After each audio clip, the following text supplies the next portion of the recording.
नमस्कार दोस्तों स्क्रीन पर जो है आपको बच्चे दिखाई दे रहे हैं, ये नन्हे मजदूर हैं। क्यों मैं ऐसी बात कर रहा हूं, क्यों मैं ये बोल रहा हूं, आप लगा सकते हैं। लगभग 3 साल 4 साल 5 साल या फिर लगभग 12 साल तक के यहाँ पे बच्चे मौजूद हैं, जिनके नाम से मौके के सरपंच, आप वहाँ पर बैठ जाइए बच्चों, जिनके नाम से मौके के सरपंच ने मनरेगा के कार्ड वगैरह बना करके और इनके बीपीएल वगैरह बना करके और मृतकों के नाम से मनरेगा का कार्ड बना करके फ्रॉड किया है। लगभग करोड़ों प्लस उन्होंने गबन किया है इन बच्चों के नाम से। अब आप देख लीजिए, कैमरामैन एक बार फोकस कीजिए, ये आप लगाइए, ये बच्चे मजदूरी करने लायक हैं क्या? अगर 18 साल से नीचे का बच्चा कोई मजदूरी करता है तो ये तो वैसे भी कानूनन अपराध है। और जो मेरे हाथ में आपको चिट्ठी दिखाई दे रही है, माफ कीजिएगा, जो एप्लीकेशन दिखाई दे रही है, माननीय नरेंद्र मोदी जी को इन्होंने ये ज्ञापन सौंपा है। तो कहाँ तक कार्रवाई हुई है, कहाँ तक नहीं हुई है, आगे क्या मामला है, आगे क्या कुछ रहा इस मामले को लेकर के, कितनी कार्रवाई हुई और फिलहाल सरपंच जी कहाँ पर है? यानी सुनाई में यह आया है कि सरपंच जी गांव छोड़कर भाग चुके हैं। तो ये सब जानेंगे, गांव के मौजूदा व्यक्ति बैठे हैं, मौजूदा लोग बैठे हैं, बुजुर्ग बैठे हैं जो कि पीड़ित हैं, जिनके साथ, इनके बच्चों के साथ ये वारदात हुई है। हमारे साथ प्रधान जी भी हैं जो कि राष्ट्रीय कवि हैं, भाई साहब, इनसे भी तारुफ कराएंगे। और हमारे साथ और भी लोग बैठे हुए हैं। जी, क्या नाम आपका? सलीम अहमद। क्या कुछ मामला था, जैसा कि मैं बता पाया? जी, हमारे 54 बच्चों के जॉब कार्ड बनाए हुए हैं, 2 3 साल 5 साल 7 साल के वेट में हैं सारे बच्चे। और ये सारी फरौडबाजी करी है हमारी धोखाधड़ी से। आपसे जब इन्होंने कागज लिए तो आपको कुछ बताया भी तो होगा? आधार कार्ड लिए जी इनको हम रास्ता बनवा रहे हैं।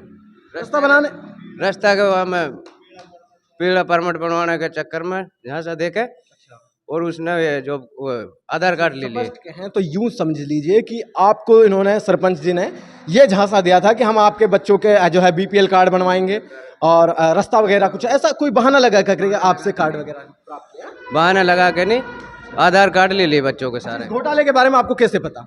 ये फिर आ गए, वो हमारा एक सेसी है लड़का, उसने बताया, उन्होंने रिकॉर्ड देखा इनका, सारे बच्चा इनका वो रिकॉर्ड पाया।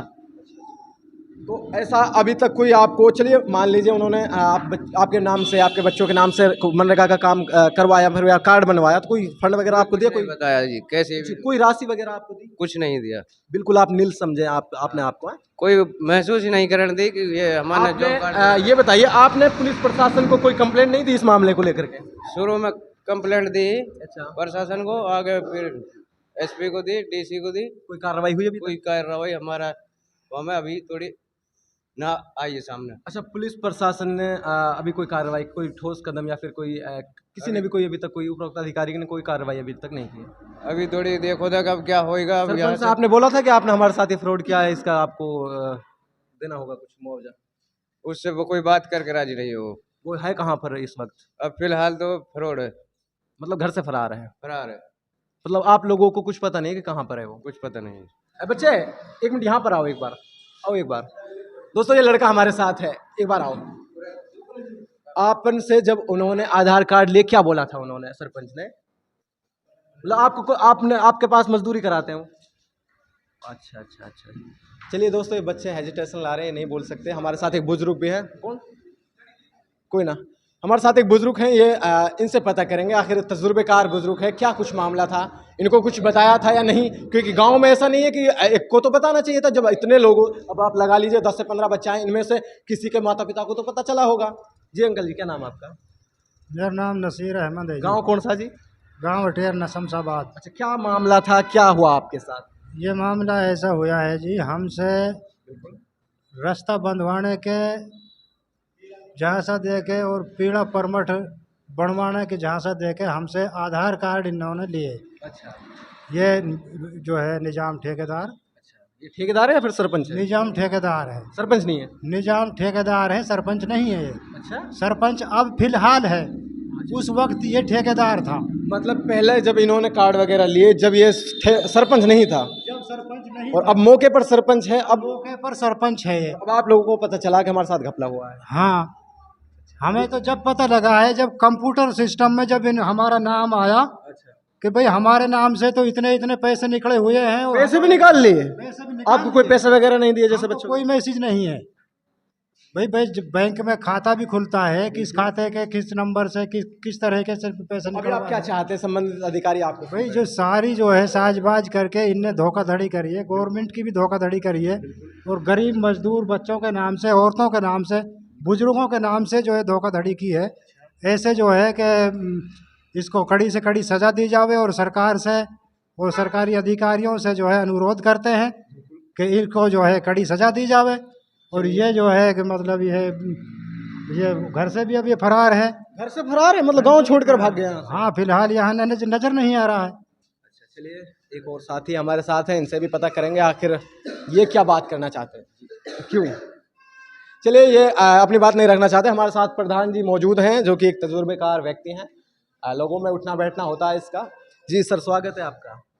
मैं कवि मोहम्मद रियाज प्रधान, राष्ट्र उपाध्यक्ष विधानसभा, मैं बिलोंग से बिलोंग करता हूँ। अच्छा, मैं समाज सेवी हूँ बिल्कुल। और 20 साल से काम कर रहा हूँ। अच्छा, ये बताइए आप इमाम नगर से यानी मोहम्मद नगर से बिलोंग करते हैं और आप अटेरना में बैठे हैं, क्या लगा आपको कि भाई मीडिया के सामने जाना चाहिए? मुझे इनके पता चला अच्छा, कि एक निजी ठेकेदार बिल्कुल, जो कोविड-19 में दौरान चल रहा था काम, लोगों का लूट खसोट चल रही थी मनरेगा में। बिल्कुल, मैं कहूँगा सरकार से मनरेगा से सेंटर तक मेरी आवाज़ जानी चाहिए बिल्कुल। कि मनरेगा में जो काम है कोविड-19 में बहुत लूट हुई है। अच्छा दोस्तों, वीडियो को शेयर करते रहें, वीडियो को बहुत लूट हुई है कोविड-19 में, बहुत सरपंचों ने बहुत लूट मचाई है। अच्छा, खरबों रुपये लूटा मेवात में, बिल्कुल, जिनके नाम अभी दर्शाए गए हैं, कुछ नाम बताए गए हैं, बिल्कुल। आ जाएंगे नाम। सरकार अगर इनकी सूच जारी करे। कौन कौन है इसमें, इस गबन में कौन कौन शामिल हैं ये बताओ। इसमें हजारों आदमी है, मेवात में हजारों नहीं, इस ठेकेदार। गांव की बात कर रहे हैं ना हम बैठे हैं इस वक्त अटेरना शमशाबाद में, तो यहाँ के लोगों का नाम बताओ इसमें ना। निजाम ठेकेदार है। अच्छा, जो मौके का सरपंच है। हाँ। अच्छा, और डाकखाना अधिकारी अयूब है। डाक खाना अधिकारी अयूब, हाँ, ठीक है। और बीडीपी तत्कालीन बीडीपी साजिद था। मौजूदा जो बीडीपीओ है वो भी इसमें उस टाइम तत्कालीन हाँ, अभी नहीं है फिलहाल वो। बीडीपीओ ये असलम है बिल्कुल। और अन्य कर्मचारी और हमारा डाकखाना चलिए, अधिकारी। जांच में पता चल जाएगा कि कौन कौन बहुत इसमें कुछ है, इसमें गबन बहुत कुछ खाया इन्होंने। कितने रुपए का गबन हो गया होगा अब इसमें तक? 20 करोड़ का, मात्र 20 करोड़। मात्र 20 करोड़, 20 करोड़ अच्छा, इसने लूटा है। अच्छा, अच्छा। अचल संपत्ति इसकी हम देख रही है, दुकानें हैं, कोठियां हैं। बिल्कुल, अलीगढ़ में कोठियां जहाँ ससुराल इसकी, वहाँ कई कोठियां, दुकानें हैं, रकबा है बिल्कुल, और जमीन ली है इसने। बिल्कुल। यहाँ इसने कई कोठियां, कई दुकान मार चलिए, ये सब बातें हमने पता कर ली प्रधान जी। 20 करोड़ रुपये कमाया है प्रधान इसने। जी, ये बताइए फिलहाल कमाया है। मैं समाज सेवी के नाते मुझे पता चला। अच्छा, मैं समाज सेवा में काम करता हूँ और पूरे इलाके को देखता हूँ। बिल्कुल, परमात्मा मुख्यमंत्री मनोहर लाल से सम्मानित हूँ। बिल्कुल, मैं वहाँ से मुख्यमंत्री कहते हैं प्रधान जहाँ भी कोई भ्रष्टाचार आप आवाज़ उठाओ। बिल्कुल। मेरे को लाइसेंस है मेरे पास, अच्छा, लाइसेंस है मेरे पास भ्रष्टाचार उठाने का। मैं 35 बार सम्मानित, सरकार से 35 बार सम्मानित हूँ, बिल्कुल, सम्मानित 35 बार हो चुका हूँ और मुझे पता है क्या क्या कहाँ हो रहा है। अब मुझे सारा पता, सरकार मुझे पूछे। अब आदरणीय हमारे डीसी साहब जिनसे खड़गटा पूछें, या आदरणीय हमारे एसपी साहब नरेंद्र बिजारिया पूछें, तो सब कुछ बता सकता, मुझे सब कुछ पता है। अच्छा, कितना दिन पुराना मामला है ये बता दीजिए आप। ये फाइनली मामला है कोविड-19 2019 का। 2019 का। अच्छा, पैसा कमाया था चलिए ये बताइए कि उनको, 60 बच्चे ये बताइए आपको संबंधित अधिकारी सुन रहे हैं, आपको नेताजी भी सुन रहे हैं, पुलिस विभाग भी सुन रहा है, आपको जो इसमें अधिकारी जो भी लगते हैं वो सभी आपको सुन रहे हैं, क्या कुछ कार्रवाई होनी चाहिए? कार्रवाई इसमें सख्त निर्देश है सरकार के। मनरेगा का जो पैसा लूटा, 20 करोड़ रुपए लूटा इसने। अच्छा, ठेकेदार बन के कोविड-19 को वोट में आके बिल्कुल, और सब अधिकारी शामिल में नाम लिया था जिनका, सख्त सजा दी जाए इनको बिल्कुल, और इनको 10 साल का कठोर कारावास भेजा जाए कम से कम। बिल्कुल, जब सरकार की नींद उठेगी, नींद जागेगी, बिल्कुल, सरकार को पता नहीं क्या हो रहा है। मैं कहूँगा सरकार जागो, उठो, बिल्कुल। देखो क्या हो रहा घोटाला मेवात में। बिल्कुल। मेवात बर्बाद, मेवात में घोटाला बर्बाद कर अच्छा, दिया जो ये मान लोग लिया। आपको सुन रहे हैं इनसे बोल दीजिए कि इस वीडियो को शेयर करें, क्योंकि नाबालिग बच्चों का सवाल है। जो बच्चे 60-70 बच्चे हमारे नाबालिग, इनसे कहा था आप राशन कार्ड लाओ, तुम्हें चीनी मिलेगी, चावल मिलेगा, गेहूं मिलेगा और मिट्टी सरसों का तेल मिलेगा, बहुत कपड़े मिलेंगे, जूते मिलेंगे, स्कूल का सामान मिलेगा। फिर लालच देकर 70 बच्चे 2 साल 3 साल 5 साल इन बच्चों के साथ जो कुठाघात किया इसने। छोटी बात नहीं, बहुत बड़ी बात है। बिल्कुल, बिल्कुल। ये बच्चे आपके सामने देख रहे हैं, मैं दिखाई दे। चलिए प्रधान जी, उम्मीद है लोग समझ गए होंगे। एक और हमारे साथ साथी हैं। अच्छा, क्या लगता है आप जो हमने बयान लिए इन लोगों के, इन बयानों से आप सहमत हैं? सहमत है। अच्छा, ऐसा ही हुआ है आपके साथ? आप क्या कुछ कहना चाहते हैं? पब्लिक सुन रही है आपको। ये मनरेगा में बहुत बड़ा घोटाला हुआ है जी। और हमारे ये 54 जॉब कार्ड हमारे पूरे परिवार के हैं। और इन्होंने बहुत कई कई 10-15-20 गांवों की पंचायतों में सब में काम किया है इन्होंने। और रास्ता में किसी रास्ते में भी कोई मिट्टी भी नहीं डलाई है। एक एक रास्ते के 4-4 बार पेमेंट निकाल चुके हैं ये। अच्छा, जैसे कि आप, मुझे लगता है कि आप एक मिनट मैं टोकना चाहूँगा आपको, क्योंकि ये बातें लोगों को पता चल चुकी है। मैं आपसे कुछ अलग सवाल करूँगा कि जैसा कि आप जिम्मेदार साथी हैं गांव के, आपको पता नहीं चला उस टाइम इस बात को? उस टाइम हमें पता नहीं चला था। इन बातों को लगभग 10-15 साल हो चुके हैं। हाँ, ये हमारा एक CSC में लड़का है, हमारा बड़कली पे दुकान है उसकी। उसने जब एक पुनहाने में जो वो हुआ था ये घोटाला, उसके बाद में हमने चेक कराए तो हमारे सारे परिवार के इन्होंने पैसे निकाल रखे थे जॉब कार्ड बना के। और फिरोजपुर पोस्ट ऑफिस में अकाउंट खुले हुए हैं।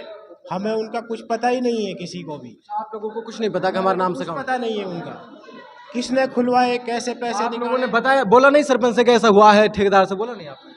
ठेकेदार से बोला तो वो कहता था मुझे क्या पता, मेरा थोड़ा ही है जॉब कार्ड बनाने का काम। अभी आपको सरकार सुन रही है, शासन प्रशासन सुन रहा है, आप क्या चाहते हैं? अब कोर्ट में, अब देखो प्रशासन न्याय देगा, हमें तो विश्वास है। बाकी हमारे नगीना थाने में तो हमें तो लगता है कि हमें तो कोई न्याय मिलेगा नहीं। प्रशासन से आपको कोई उम्मीद नहीं है? नहीं, कोई उम्मीद नहीं है। कोई आश्वासन अभी तक कुछ? कोई आश्वासन नहीं दिया। हमें FIR तक की कॉपी नहीं मिली। और ना ही किसी पत्रकार को बताया गया कि भाई हमने FIR करी है ठेकेदार के खिलाफ। चलिए, तमाम बातचीत के लिए शुक्रिया, उम्मीद है। मैं अंत में कहूँगा, इस घोटाले के खिलाफ जो कार्रवाई होनी चाहिए, परम आदरणीय मुख्यमंत्री मनोहर लाल, हमारे परम आदरणीय मुख्य गृहमंत्री अनिल साहब, DGP साहब सत्यजीत कपूर साहब, जो एक बहुत छवि के अधिकारी हैं, उनको, और हमारे SP साहब नरेंद्र बिजनारिया साहब को, और हमारे कप्तान सिंह HPS DSP साहब को, और हमारे रतन सिंह फोगाट को दरखास्त करूँगा इनसे मैं। फोगाट जी उठो, नींदों जागो, ये पैसा नहीं चलेगी यहाँ पे, यहाँ सच्चाई चलेगी। आप इनको पकड़ो, दर्द दबोचो और कचहरी लेकर जेल भेजो इनको। अच्छा, आप लोगों ने जो भी आरोप लगाए हैं, इन सब के प्रूफ, इनके आपके पास कोई सबके एप्लीकेशन वगैरह है ना? मेरे पास एफिडेविट है। तो दोस्तों, पूरा प्रमाण है, सबके पास है पूरा। अगर सरकार यहाँ आती है पूछने के लिए, पूरा प्रमाण मिलेगा। बच्चे दिखा दिए हमने सारे। मैं सबका सम्मान करता हूँ, मुख्यमंत्री से लेकर नीचे तक। मुख्यमंत्री की बहुत इसमें वो रहा। मुख्यमंत्री में 4 बार मिला था चंडीगढ़ जाकर CM ऑफिस में। उसने मेरे को काफ़ी भरोसा दिया, उसने अपनी बात निभाई। मैं मुख्यमंत्री का बहुत बड़ा आभारमंद हूँ। उनके साथ साथ गृहमंत्री बिज साहब का, और SP साहब का, और कप्तान सिंह HPS का, DSP साहब का, और फोगाट जी से मैं बोला था, फोगाट जी पकड़ो इनको। इंशाल्लाह फोगाट ने आश्वासन दिया, फोगाट जी काम करेंगे और इनको धर दो पहुँचेंगे, मुझे उम्मीद है पूरी। तो दोस्तों, ये अटेरना गांव की रिपोर्ट आप लोगों को मैंने बताई कि किस तरीके से वो इस टाइम सरपंच नहीं थे, उस टाइम वो एक ठेकेदार थे, और ठेकेदार के रूप में उन्होंने लोगों को बहकाया कि मैं आपका BPL का राशन कार्ड बनवा दूंगा। लोग लालच में आ जाते, क्योंकि BPL का राशन कार्ड मान्य रखता अपने बाप में, बिल्कुल। और इस तरीके से उन्होंने नाबालिग बच्चों के आधार कार्ड लिए और महिलाओं के आधार कार्ड लिए। अब आप हिसाब लगाइए, नाबालिग बच्चे किस तरीके से मनरेगा में कार्य कर सकते हैं, क्योंकि मनरेगा एक मजदूरी का काम होता है। मजदूरी एक वो व्यक्ति कर सकता है जो 18+ हो, क्योंकि मजदूरी छोटे बच्चों को बिल्कुल एक कानून अपराध है। तो हर तरीके से ये व्यक्ति फंसता जा रहा है, और फिलहाल ये गाँव में भी नहीं है, यानी गाँव से फरार है। तो देखना होगा कि किस तरीके से शासन प्रशासन संबंधित अधिकारी इस मामले की तहकीकात करते हैं, इस मामले में किस तरीके से कार्रवाई करते हैं, ये वक्त तय करता है। और वक्त के लिए आप इस चैनल को सब्सक्राइब कर लीजिए, क्योंकि यहाँ पर कभी भी खबरों का सिलसिला नहीं थमता। दोस्तों, इस वीडियो को शेयर जरूर करें, ताकि इन सभी पीड़ितों को इंसाफ मिल सके और उसके खिलाफ कोई कड़ी कार्रवाई हो सके।